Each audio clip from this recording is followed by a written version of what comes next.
ఒక కూడికకి వెళ్ళాను. బయట మీటింగ్ చేస్తారు, పాపం ఎన్నో ప్రయాసాలు పడుతూ వచ్చారు వాళ్ళు. ఆ యొక్క మీటింగ్లో ఎర్తింగ్ ఇష్యూ ఏదో వచ్చింది. ఇది ఒక సౌండ్ సిస్టమ్ ఇవన్నీ కూడా ఎలక్ట్రిసిటీ మీద ఉంటాయి కదండి. ఆ ఎర్తింగ్ ఇష్యూ ఏదో వచ్చింది.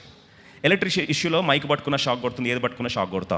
వెంటనే అక్కడ ఆర్గనైజర్స్ వచ్చి అన్నారు, బ్రదర్ మీరు షూ ఇప్పొద్దు బ్రదర్ అన్న. నేను అట్ట బ్రదర్ అన్న, లేదు బ్రదర్ షూ ఇప్పకండి, షాక్ కొడుతుంది, మీ ప్రాణం ఇంపార్టెంట్, మీరు క్షేమంగా మళ్ళీ తిరిగి వెళ్ళాలి అని అంటే, సరే మరి అప్పుడు ఏం చేయాలని, షూ వేసుకొని చెప్పండి బ్రదర్, షార్ట్ సర్క్యూటింగ్ అవుతా ఉంది, ఎర్తింగ్ వస్తుంది, కొడుతా ఉంది, షాక్ కొడతా ఉంది.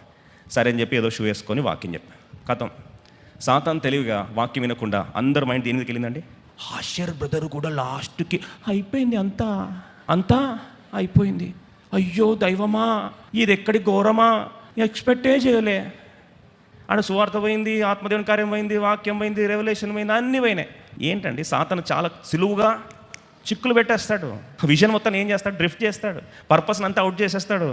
అందుకొరకు ప్రభు జ్ఞాపకం చేస్తున్నాడు, అంత్య దినముల్లో దేవుడు ఆత్మ ద్వారా కార్యం జరిగితే ఉద్యోగం వస్తుంది. అక్షరం ద్వారా వెళ్తామా, అది మనల్ని ఏం చేస్తుంది, చంపేస్తుంది. అక్షరము చంపేస్తుంది, ఆత్మ ఏం చేస్తుంది, జీవింపజేస్తుంది.